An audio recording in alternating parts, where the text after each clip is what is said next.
Hello. So basically, we're about to get started.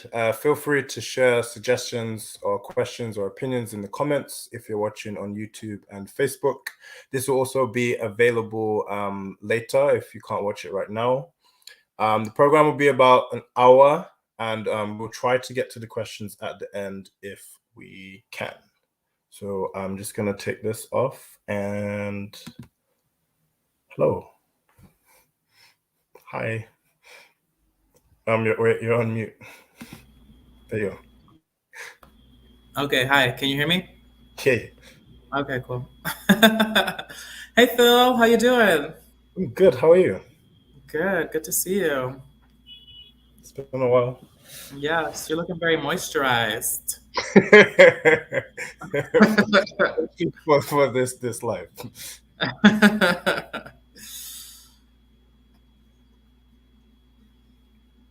I need that light. Or some Fenty Beauty. One of It's not all that those. expensive, isn't it? We're going on a tangent. Hmm. I see you first. All right, I'm excited. It's my first time on StreamYard. I managed to convince you to get it as well, which is good.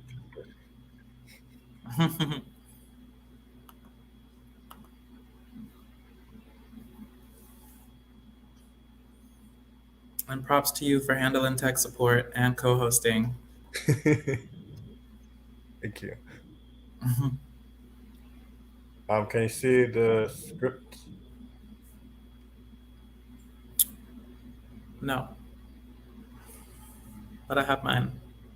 It's from the remove bit.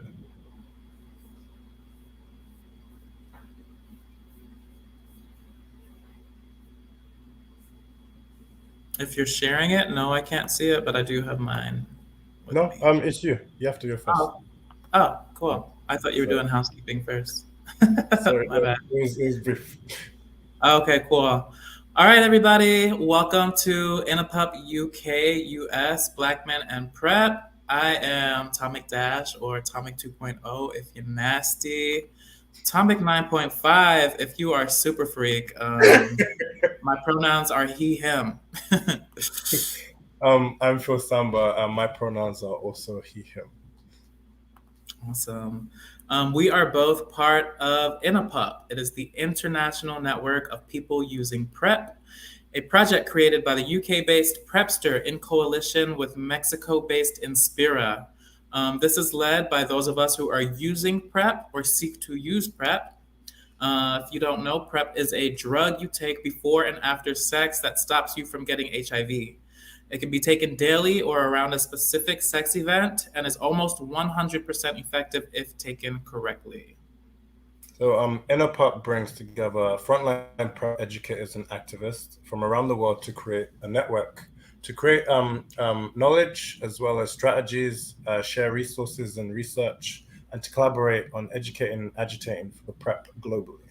The first phase of INOPUP includes participants from Chile, Georgia, Guatemala, Italy, Japan, Kenya, Lebanon, Mexico, Nigeria, South Africa, the UK, and the US. Super impressive, right? Um, ANAPUP aims to put the voices of PrEP users at the forefront of PrEP education and advocacy, creating spaces for individuals and organizations that are currently not part of a regional or global health network. Um, INAPUP's network seeks to capture and build on the collective knowledge, experience, and skills, and that's locally, regionally, globally, and facilitate sharing, nurturing, and working within and across regions around the world. Like, I think this arguably is the first of its kind. But today we're going to talk about Black women in the UK and in the US and also with PrEP. But we want to kind of talk about what it's like to access it, what the barriers might be, what attitudes are towards it, and see if there are similarities and differences between the countries. We do have like a bunch of questions we're going to ask each other, but generally Tomik and I are going to have a conversation. Yes. To start off, PrEP is available in the UK and the US, And if you're wondering why this conversation is important, it's because PrEP is a privilege that's been afforded to many of us fairly recently, especially in the UK. PrEP access and equity aren't perfect in either of our countries. And in many places around the world, it still has very limited availability, if it's even available at all. That's why INOPUP exists. We want to have an international melding of minds and see how we can improve things for ourselves and our communities. So, as Tomik just said, it's about equity, not equality. It might take longer, it might be more difficult, and it might even be more work to get more Black men talking about their sexual health, taking PrEP, and telling their friends about it. But just because it takes extra work doesn't mean that we shouldn't do it. And also, Tomik wanted to add a disclaimer that we are not in any way clinicians. Like, we are PrEP users that take PrEP, that know how to take PrEP, that have history and knowledge around it. So I'm just putting that out there. And that's what INOPUP is, right? It's people power. Exactly. Yeah. So the things that we talk about, take with a grain of salt. It's two guys talking, one of us American, one of us British, talking about our experiences with PrEP, and happy to share that with you all. Yeah, please don't sue us. All right. So I'm happy to kick it off. That's all right. Mm-hmm. When did you first hear about PrEP? Do you know, I can't actually remember. Like, I genuinely can't remember the first time. Like, I remember PrEP being a thing around 2015, as far back as 2015. And there was a lot of stuff happening in terms of activists pushing for it. And there was things kind of happening in like gay magazines and stuff like that. But I don't remember the first time I heard about it. I think it may have been the first time I accessed PEP. Mm-hmm. But the history of it in this country. So you had heard about PEP first. You knew PEP. I heard about PEP long before PrEP, I think. Okay. Because I can't remember the very first time. It's very strange. But it wasn't around at the time. So yeah, it wasn't around. So it was tricky because I'd heard of it, and I knew a lot of people had it back in this time. How was it for you? I feel like for me, it was around 2012, probably. Mm-hmm. Yeah, I think it was around that time because I moved to London in like 2014. Yeah, so it was probably around like 2012 or 2013 when I first heard about PrEP and started, seeing dialogue about it on the internet and just being like, what? That's a thing? I want it like right now. How can I get it? When is it available? I wanted all the information about it. It just seemed like a dream. Like just hearing about the statistics of like how, it's almost 100% effective if you take it every day to prevent HIV. And I was just like, it's just like a dream. I remember thinking that it's probably too good to be true, maybe initially, but then also realizing the importance of like so many people needing to know about it and hear about it and learn about it and teach themselves about it and stuff. Yeah, definitely. So we're both PrEP users. Where do you get yours? Initially, I was buying it online. So, like I think I started buying it in 2017. Like, I think I had like one or something like that, and then that was the same year that the Impact trial started here in England. So the Impact trial originally was for, I think it was to see how many people would take it, how long they'll take it for.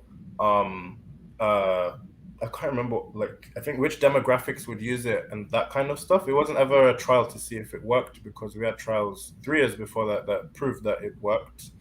So yeah, I started, I guess, initially properly taking it thoroughly on the trial, and that now it's widely available, but there are still issues with access here in terms of certain clinics don't have the services in place, or they don't have the staff, or they don't have funding and things like that. So there are still issues. So it's widely available and it's free on the National Health Service, but it's still something that there's still barriers there in place. That is wild to me, to be honest, because like when I think about England's healthcare system, the NHS, National Healthcare System, right? Is that right? National Health Service, yes, yes. Yeah, service. Um, the way that it's kind of like described to us over here, because there's Mhm. like this whole push for years over here for universal healthcare. Um, and they're like, well, England has it and Canada has it. And it's just like you get taken care of. If it's approved and they approve, you get taken care of. You can go get it. So like thinking about PrEP being approved in the UK just makes me feel like okay, somebody you could just walk into a clinic and get PrEP if you need it, but that's Mhm. not the case. But it's the case now, Okay. but we didn't get it as early on as in America. So in America, I think it was 2012, Uh huh. and I think people fought so that you could buy it online in 2015. And what was interesting is that we saw a massive drop in HIV diagnosis in London because people were buying PrEP, but we still don't have it widely available on the NHS.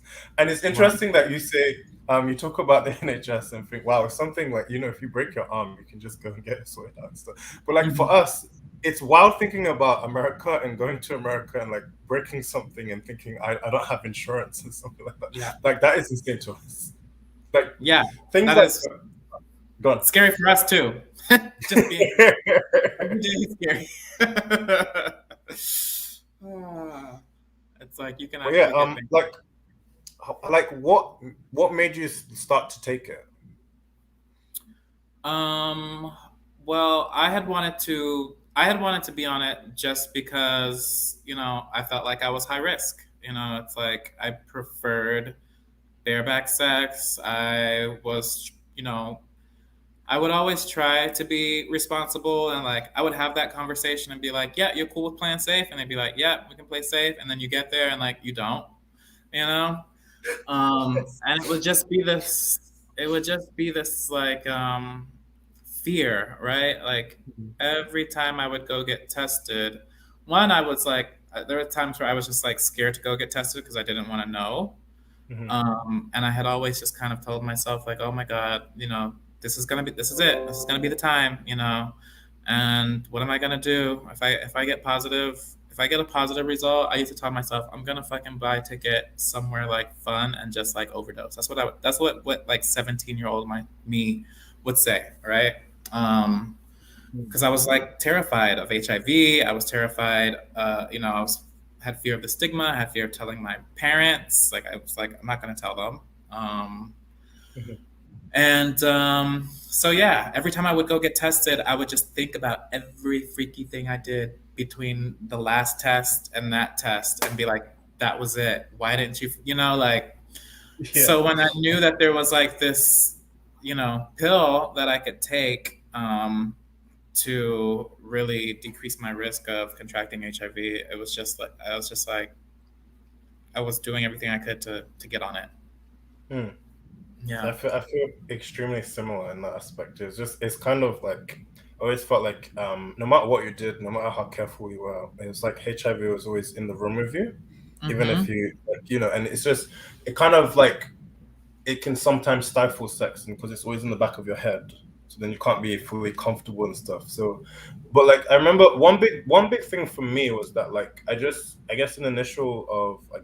the initial kind of stages of me working within sexual health was that I thought it'd be really interesting to be able to take it and to tell other people about it so that that could motivate other people to do it because it was very different here and the attitudes even in America by let's say 2015 after having PrEP for 3 years were very different to here.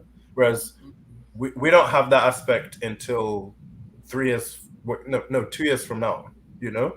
So it's Yeah. like the attitudes towards it have changed in America where in a way that they haven't here. So it was like we were a few years behind in terms of having those conversations and things like that. So yeah.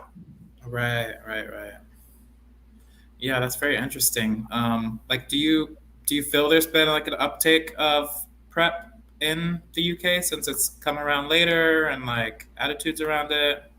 I think the thing is I think for initially with the impact trial, because I think there was only 10,000 spaces initially. So those 10,000 spaces, which a lot of people that work in HIV and sexual health were like 10,000 is not enough. They went like Yeah. that. They went Yeah. so quickly that I had to get extended to 13,000. And then those 3,000 spaces got filled, and then it had to go double to 26,000. I don't think it went up to the full 26,000. I think it's between 22 and 24, I believe. But those places filled up very quickly.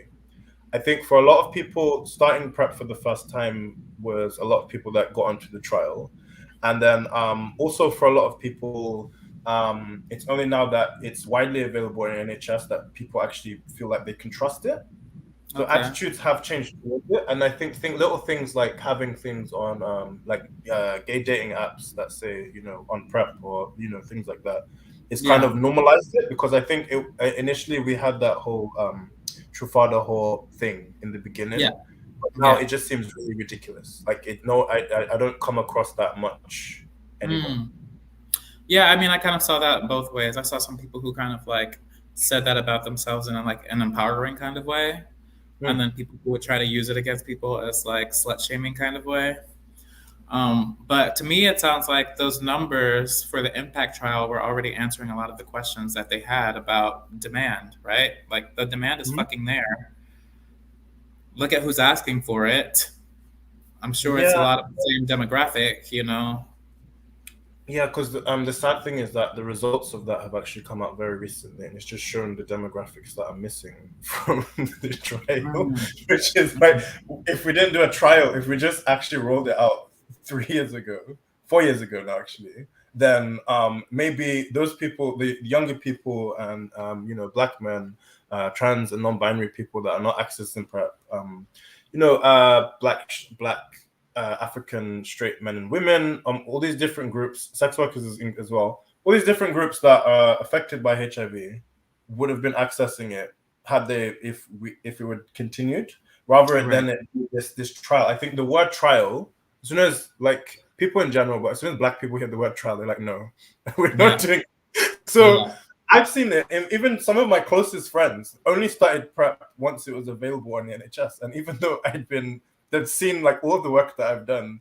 some even had been in campaigns that I've made about PrEP and about sexual health, and still weren't thinking about it. But it's literally only when it became available, that's where, like, I guess people felt more comfortable about it. And how do you feel like the uptake among Black queer men has been since it came out? It's not been good overall. Okay. In terms of like, I think we've seen it we see it in trials all over the world, but particularly in this one, we see that there's not that many black men in comparison to like white queer men.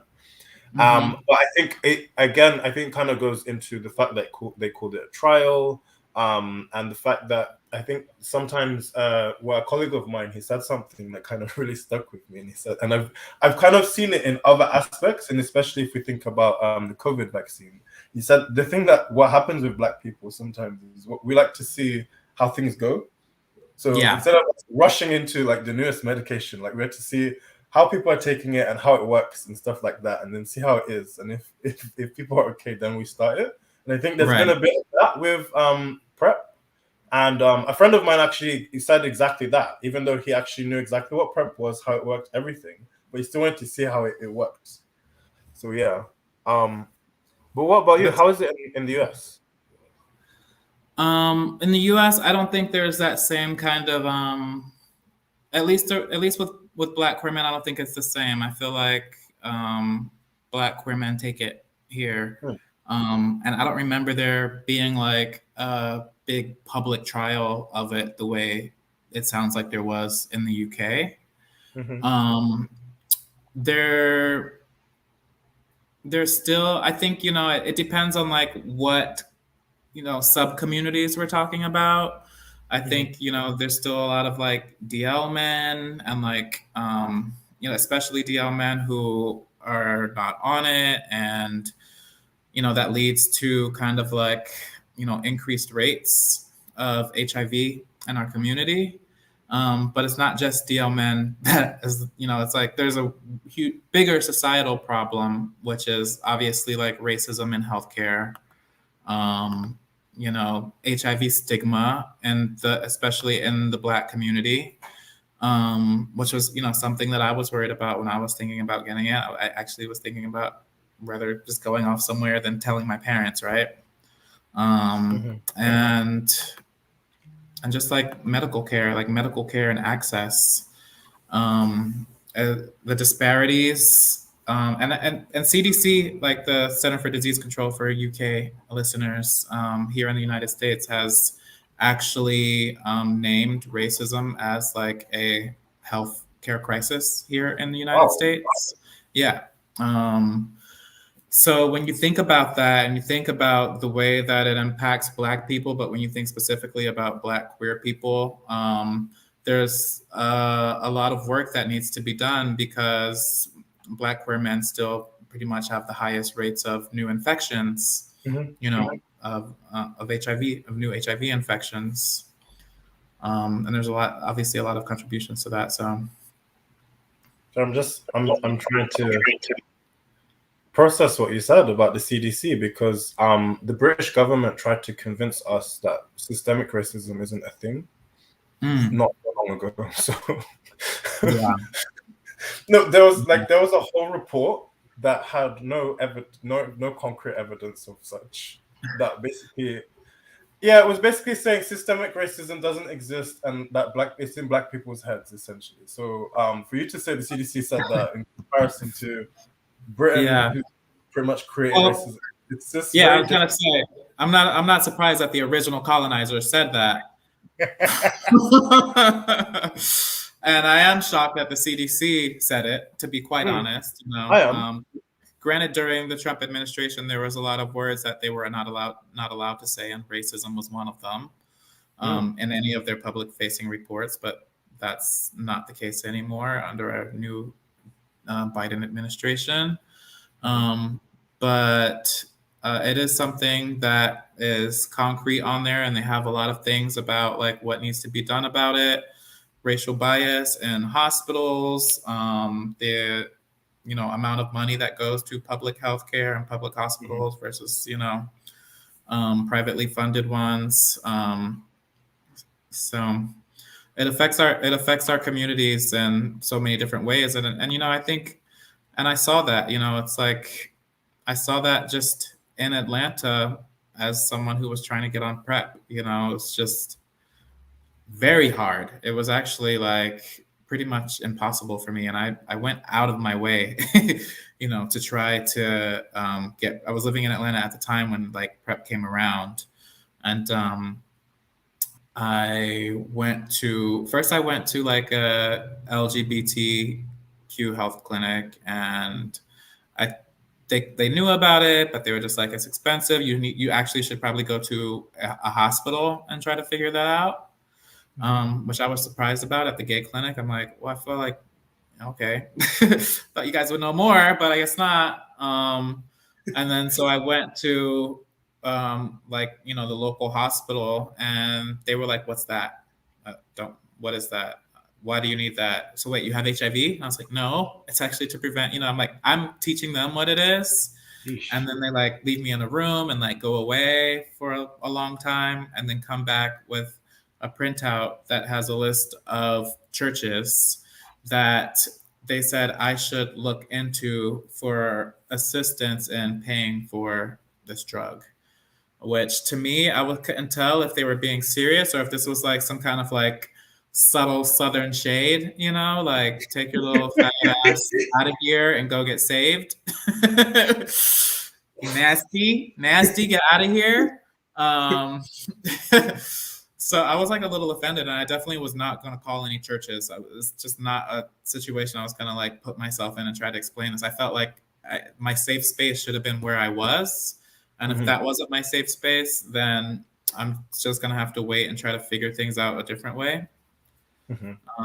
So yeah, the South got some things going on for sure. Actually, I'm just about to ask you about that. So, like in the South, actually in America, there are HIV rates that actually they can surpass some of like some countries, many countries in like sub-Saharan Africa. where like some of the most serious HIV/AIDS and cases have reached proportions where it's gotten to epidemic level. So like, and a lot of the time it's mostly young Black queer men. You've talked about some of the barriers, but like, are there other barriers that stop them from accessing PrEP in the southern parts of the US? You know, I think there were before. I think, you know, in the US, it's every state is different. It just depends on what your like healthcare system is like in your state and how they choose to address it. And I think the South came along way later. I think the South actually didn't come along until those numbers started getting national and global headlines, like, you know, Atlanta having higher rates than, like you said, a lot of like sub-Saharan African cultures. And I think, you know, some of the reasons for that. So it's like stigma plays into a lot of it, right? So if you have HIV stigma, you're not going to go and get tested, right? And if you're not going to get tested and you have HIV, then it's going to develop into AIDS. And in Atlanta, like actually the leading cause of death in Black gay men, right? In Black men, period, in Atlanta is AIDS right now. That's crazy to like think about, right? And it's because I think one of the reasons is because viral suppression. You know, guys are not getting on medicine to like suppress their viral loads, so they're passing HIV along and not getting tested, and it's developing into full-blown AIDS that they don't know that they've had for years.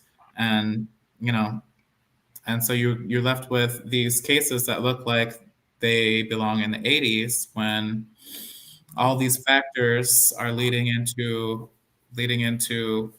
crazy rates of HIV. So I think the ways that they're trying to address that now is like now that it's gotten all this media attention and stuff like that is asking people to opt out of getting tested. Like if they come into the hospital for like anything, a lot of times you have to opt out of getting tested for HIV. So that's helping them catch cases. But even sometimes I think a problem also was that like when they would catch an HIV, like when they would diagnose someone as positive, they wouldn't get them to the proper care within the amount of time they need to like, you know, start suppressing their viral load immediately. So there's like a long wait time between like the diagnosis and like actually getting on therapy. So all of these things are kind of like slowly coming along, and it sucks that it takes like headlines to make it happen when the data's always been there. But yeah, it's completely different in New York, right? Like when I went to New York, I wasn't on PrEP yet, and I tried again. I was like, I'm gonna go through the same thing I went through in Atlanta, and I went to the local LGBTQ health clinic, and I told them my situation. And by that time, I was in a relationship with an HIV positive man, and I was like, look, I'm in a serodiscordant relationship. I'm high risk. I like to play raw, blah blah blah, all the stuff. Like help, you know. And they were just like, and also I don't have money. I don't have fucking insurance. Like, bitch, I'm just laying it all out for you. And they were like, say no more. And I was on PrEP within probably 2 weeks. Wow. Yeah. So it's like, it really is different, like state to state. New York really takes care of you. New York has HIV campaigns and all the subways, buses, you know, like it's a whole different world. And it's crazy that it's not like uniform, you know, but the way our country is set up, you know. I guess it's challenging when it's broken up state to state like that, isn't it? Very challenging. Talking about, I guess, barriers and access and the differences in different places. You moved here. You said you moved here in 2014. Yes. And I'm aware of the fact that we didn't have PrEP and you couldn't even buy PrEP in these times. So how did you access PrEP in that time? I didn't actually. I didn't. I was like very interested in getting on it, and I don't even know if I had heard about that website at that point. That website that guy started, I want PrEP now or get me PrEP now. That didn't start till the following year. Yeah. Okay. So yeah, I think But that uh was it was just weird. It was weird coming from like the United States to somewhere that I feel like in my head is like on like lateral, just as far as like, we're both like first world countries, I guess. And supposedly like sister countries or something like that. But for it to not be available and for it to still be kind of like in this testing phase that seemed questionable. Like, are you actually gonna get it? That was crazy to me. But I will say I did hear about PrEP for the first time when I arrived to the UK. All the gay boys talked about PrEP. Like when I got there, and I was like, "What?" weird. Isn't that Yeah, strange? Like, yeah, it's so strange. Even me, like someone that works in this, I heard about PEP before PrEP, and why is it? Why should it be that way? Isn't right. it easy? But I don't know.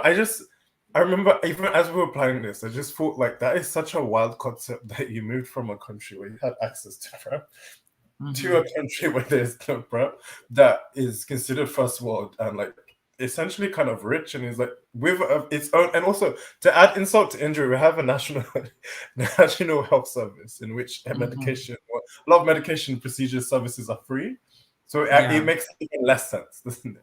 yeah, yeah. It's just like I think it all always boils down to like who is in our governments at the time, right? And what are their attitudes towards the gay Hmm. community, and and like very specifically, what are their attitudes towards the gay community? Um, and that's what it boils down to. It's like I don't know who was prime minister at the time when I was there, or what was going on. I tried to fast track myself about UK politics. It was very entertaining Oh God, because let's they're not. always like, "Here, here." I actually really loved watching that. when they're when they argue in Parliament, it's so lively. It's like I don't we I don't don't do want to that get here. into it, but I've never Yeah, understood why we yeah, need yeah. to do that. Tangent. But yeah, But yeah, if for people watching, if you've never seen like a parliamentary session, please look that up. it's not like like a court drama or anything like that. It's very No. different. It feels like ancient Rome, but like It's, dressed up in like modern times. that's pretty much what it is. Yeah, yeah. Um, so let's see. Have you had any side effects when you've taken PrEP? Or what kind of I've side been effects have quite, you had? I've been very lucky to be honest. I think for the first like 2 or 3 days, I was having stomach issues, like nausea and feeling a bit sick. And then after Mm-hmm. that, I was completely fine. And I think ever since I've been fine. Even if I stop for a while and come back to it, I feel fine. Mm. Um, but I think one of the best, I guess, benefits or like side effects has been kind of just the impact that it's had on like my sex life in terms of it takes away that stress and that anxiety about getting HIV and the stuff we were talking about. But like once that's removed, then you also start to think about like um your sexuality as well. Because I think as queer men, sometimes HIV has always been like that thing, that punishment that we deserve for being different and for being other and all of that stuff. But once you remove that, then you change how you maneuver sex actually. And then one thing I've seen, and I see this all the time, and I love when someone just starts PrEP because it happens almost every time, 9 times out of 10.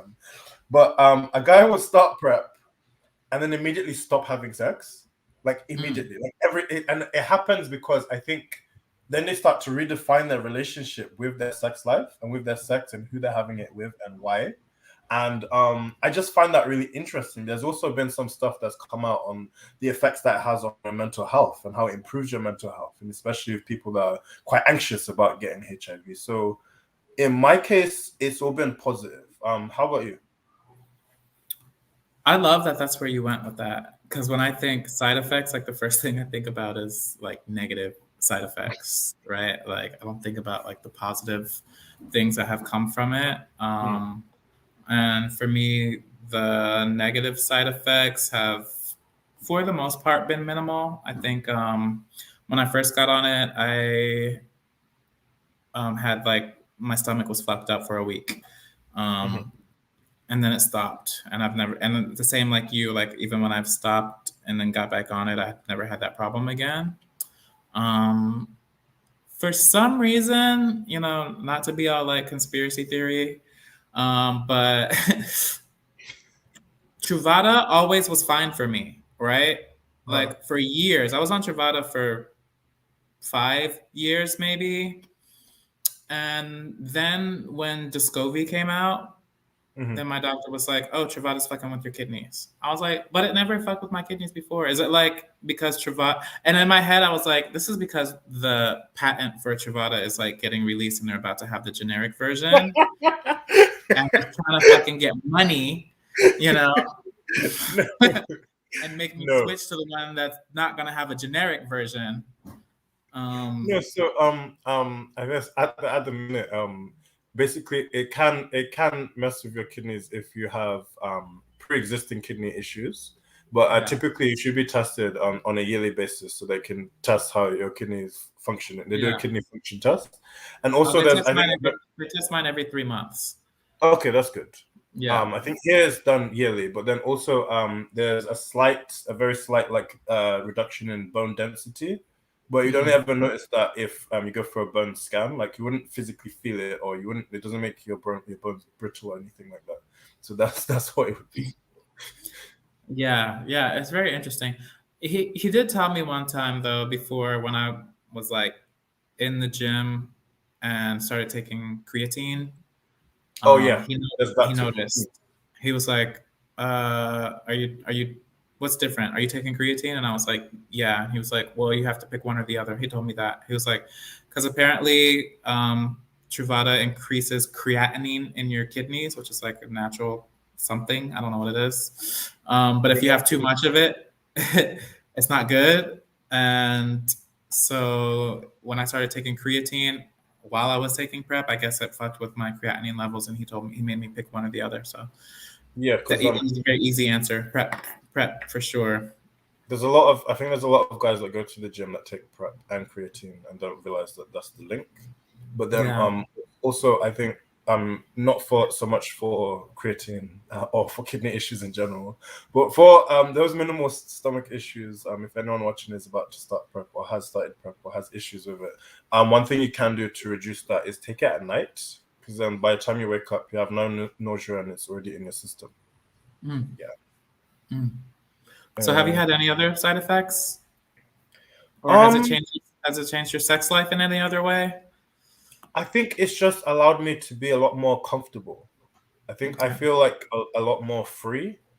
Not to say that I was necessarily limited, but like I think it's like that mental block of I can't do this, or I need to calm down, or I need to I think once that goes, it's like I can do whatever the fuck I want with whoever the fuck I want.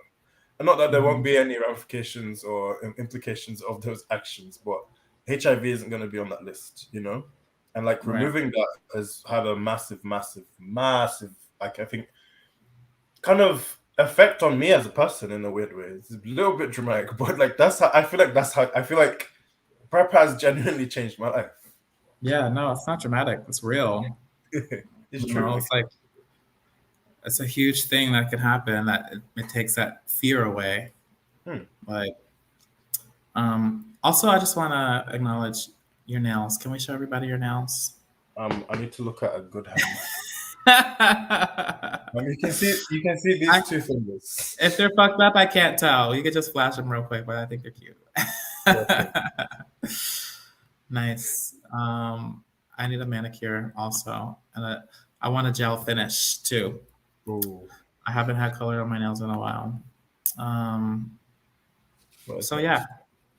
What about you? Have you had any changes? Yeah, also just kind of like that.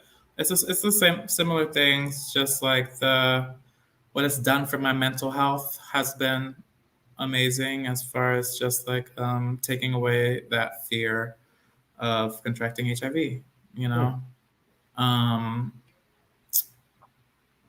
Yeah, that is priceless.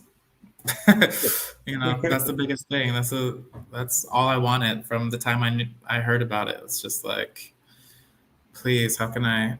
If I get HIV in a time when it was preventable, I would be so mad at myself. Yeah, I Um, understand. and not that it still can't happen, or for whatever reason, but I just want to do what I can to, to not get it. Okay. This question is a bit of a weird one because I think it's very different in the UK than it is in the US. Okay. But do you think that attitudes towards PrEP have changed amongst black men in the US? Yeah, I think the attitudes largely, and US is gigantic, right? I think my scope of knowledge here really is on New York, which is not the real world in a lot of ways.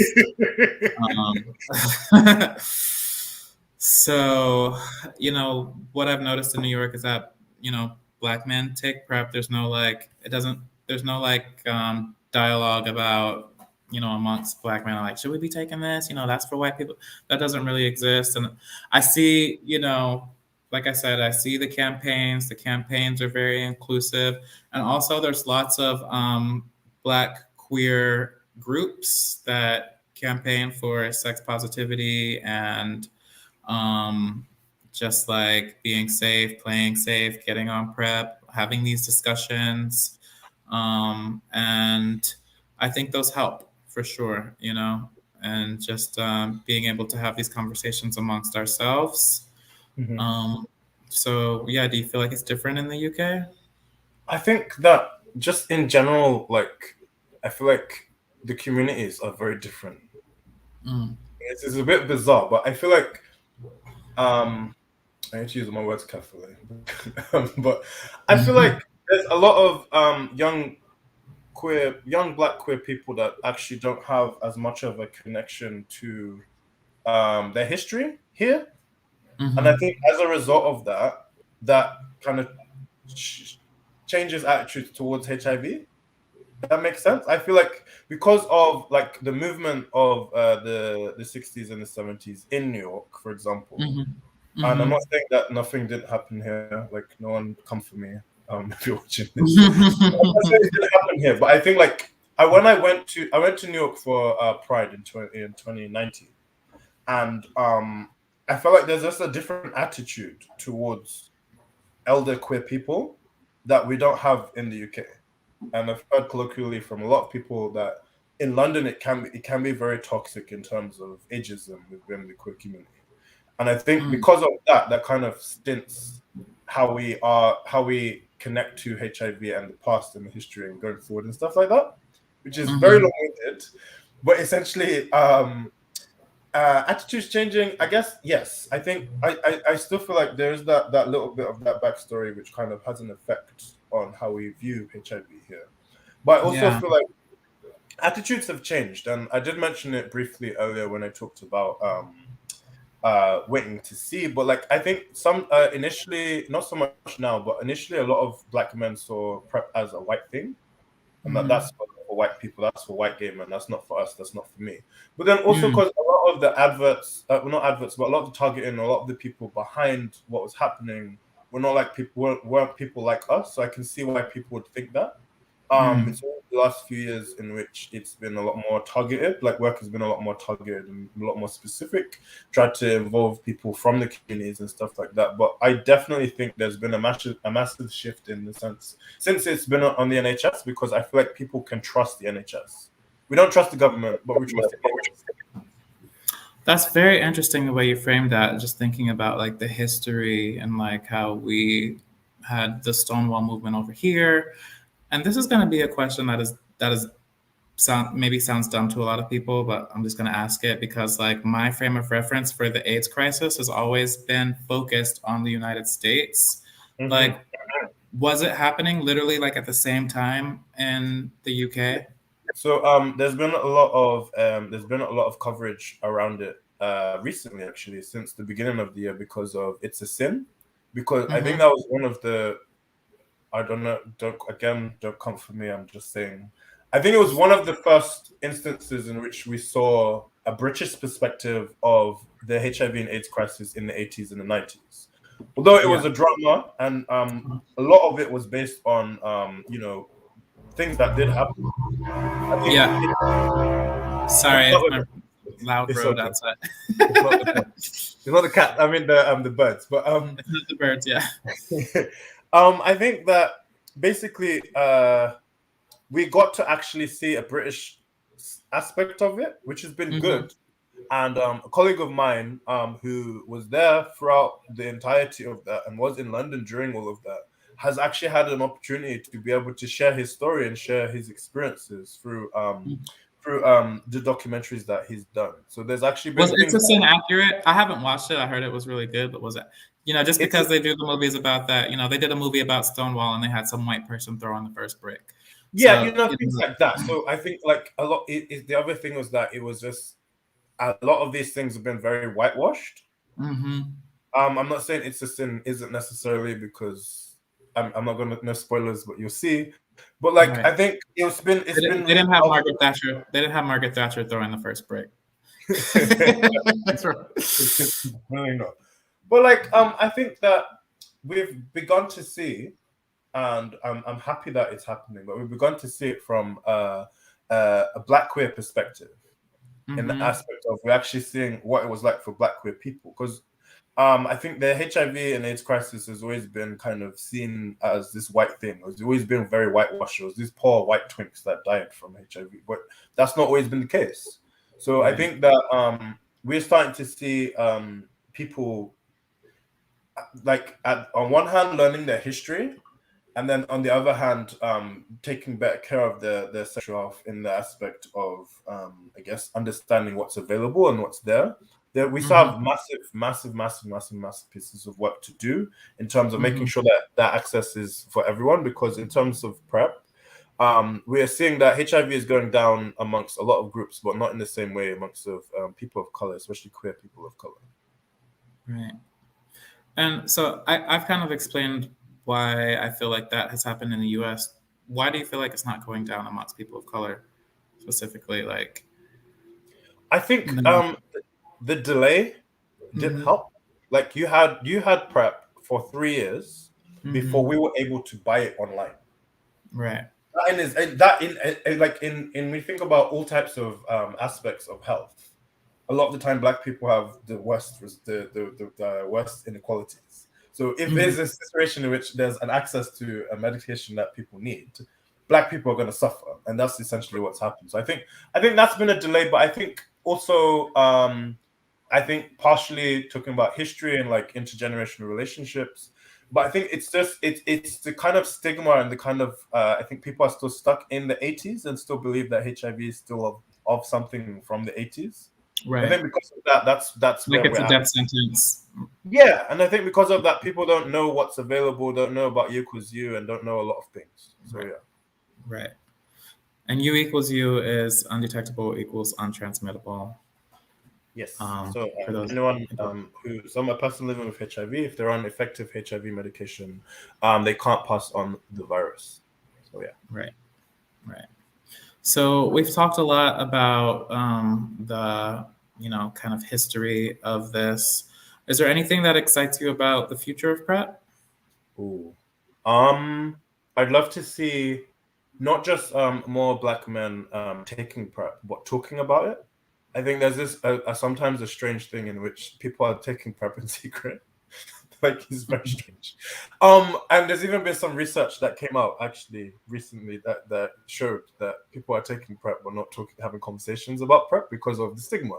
So I'd love to see a lot more people talking about it openly and not being afraid. So more vocal advocates. I'm really excited about the idea of injectables. So PrEP injectables are on their way. I think within the next 2 years, I can see injectables being available, but basically it'll be an injectable once every 2 months, but you have to go to a clinic to get it. And I'm wondering if it might be more acceptable than pills, because it might be more effective. Because if you don't have to take a pill every day, then you're kind of you're good every day. So I'm wondering what effect that would have. Like, what about you? Is there anything that you're looking forward to? The injectables for damn sure. Um, like Columbia University over here actually, those were the first kind of trials I heard about. Like I never heard about pill trials, but I have heard about injectable trials because Columbia University was advertising on like Scruff about their trials and trying to get guys to sign up for it. And I tried to sign up for it, and they ask you all these questions about your sexual history, and then they were like, "No, girl, not this." I was like, "Wait, what did I do wrong?" Um,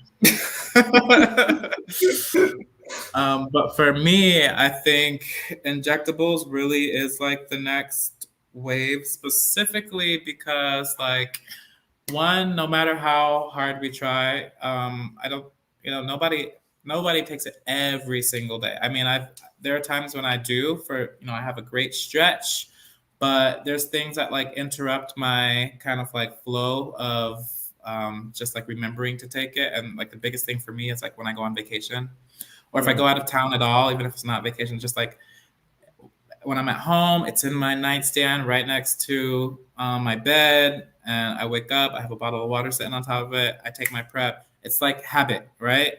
And when I go out of town, that habit is broken and I forget, And it's like I have all these things that like try to make me remember, but maybe I forget and I take it that night, or maybe I forget and then I just skip it. And I think an injectable is just like one of those things where it's like set it and forget it. Like give it to me and I'll do it for 2 months. Like that sounds amazing. Yeah. And I think another one of the things that has been advantageous about PrEP in our community is that it keeps, to stay on it, you have to get tested every 3 months, right? For me, I go into like a community healthcare center that's also like my primary healthcare. So it's like I'm getting a regular checkup on top of getting my PrEP labs done every 3 months, which I never did before. So every 2 months I think is even better. Like I think 3 months is good. 2 months kind of seems like a very frequent. I think 3 months is great but if 2 months is what the drug is, like that's fine for me. That's how many times a year? Like 6 times a year. Oh wow, yeah. Actually, I didn't think of it like that. It's just like that would be so easy and like such a dream and revolutionary for a lot of us. Yeah, I hope there's no farm agreed on this one.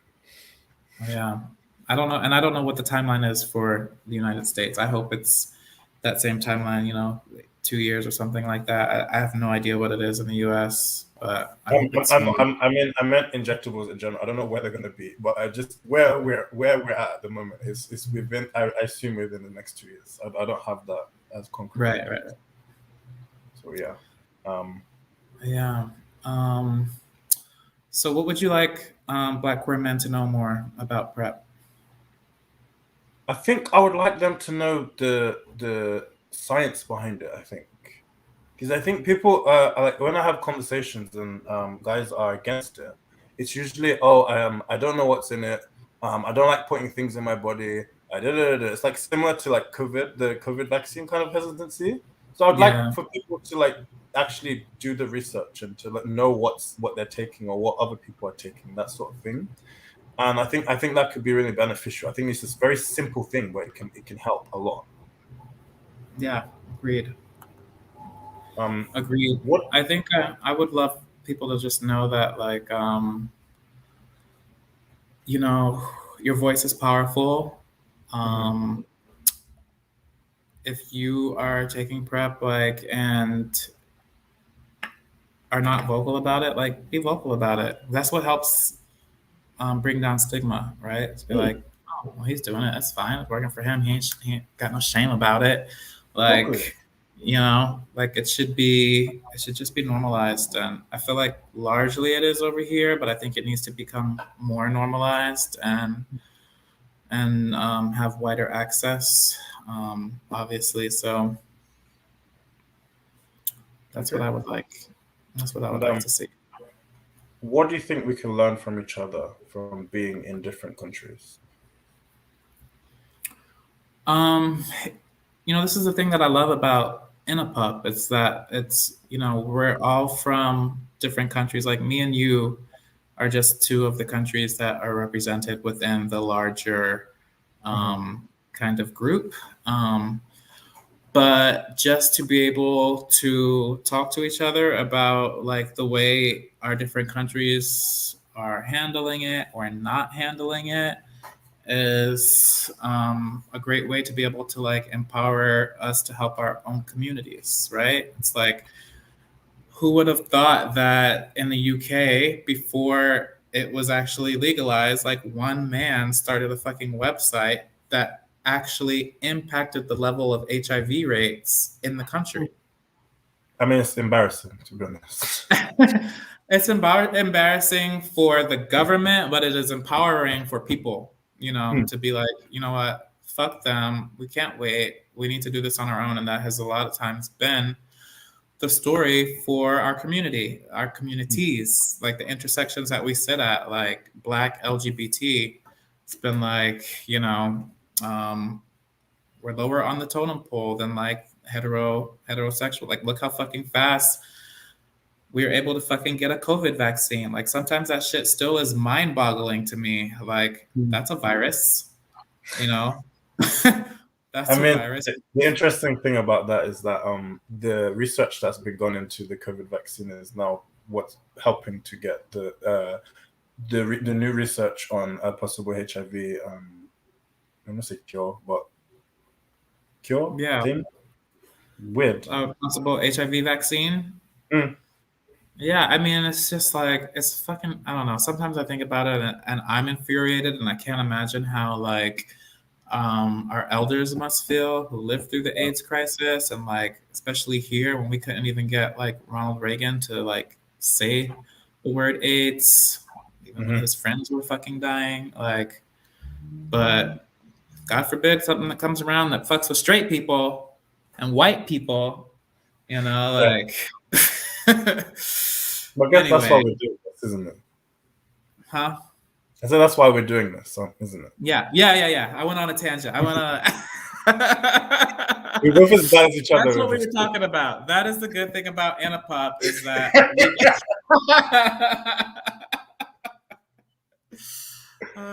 we get to like put our minds together and be inspired by people power, and together we can make a difference.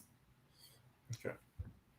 So, okay, I think that's all we have time for today, actually. But it was a good conversation. It was a great conversation. Like, hopefully, like I'm praying. I'm gonna try and make it happen. But hopefully, there's more INOPUP events like this in the future.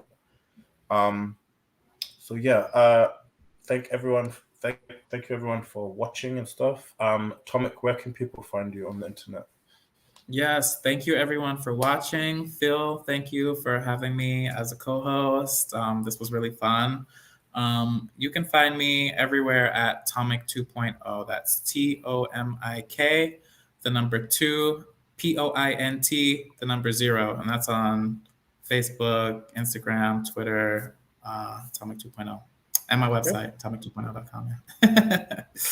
So also, I guess if you're interested in the project, visit prepster.info/INOPUP. And follow us on social media at Team PrEPster on Twitter and Instagram, and on Facebook it's prepster.info. So yeah, thank you again for doing this, Tomik. Bye. Thank you. See you.